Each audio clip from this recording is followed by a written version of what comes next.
Hi friend, happy holidays.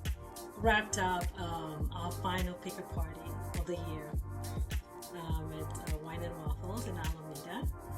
I got home and I served myself a glass of the cab. And this cab this season is incredible. I've been quite busy, so I haven't had the chance to get out there and bottle the wines right at the 8-month cap. So they've aged a little longer, and my goodness, the smoothness, the flavor, the notes, it's incredible. If you've never tasted our Cabernet, the Rhino, the Wachira, I encourage you to get you a bottle this season because it's absolutely delicious. This chocolate notes to die for. So welcome to this week's episode of Sips with Chris. And I have another question, and it was, what is the one thing that folks don't see? That happens in Wachira Wines, so sort of the behind the scenes of Wachira Wines that folks don't see. And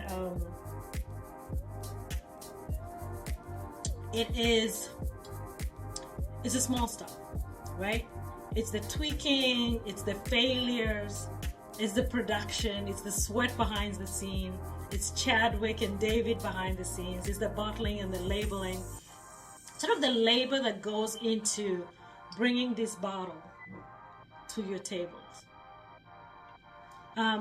That the stuff that keeps me up at night, right? Like, we haven't bottled, we're hitting month 10, and I like to keep my wines, my Cabernet, really nice and young and fruit forward.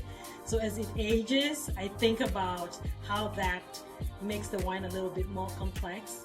It makes it a little different from the flavor profile that I go to. I don't want it to age too long because I don't want it to be so complex that you will not enjoy it chilled.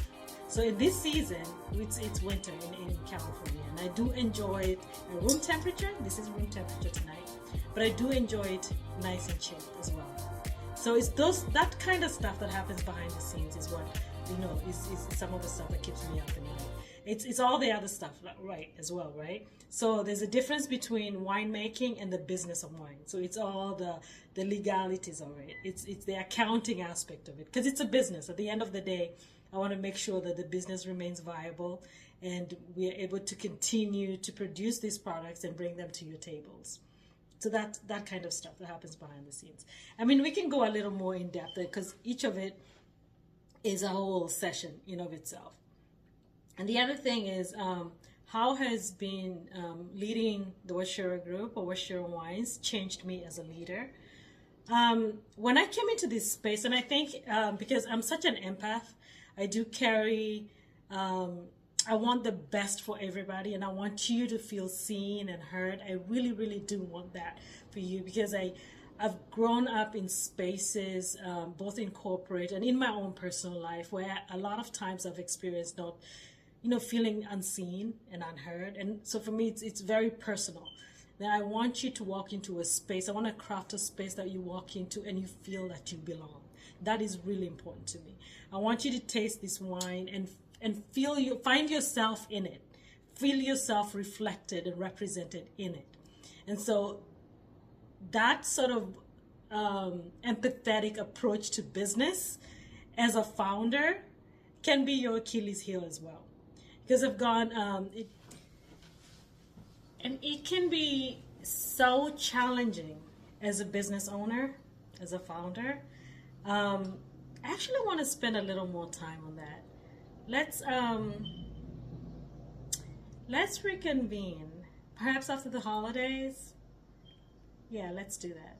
Let's have the next Sips with Chris and talk a little bit more about the lessons learned as a leader.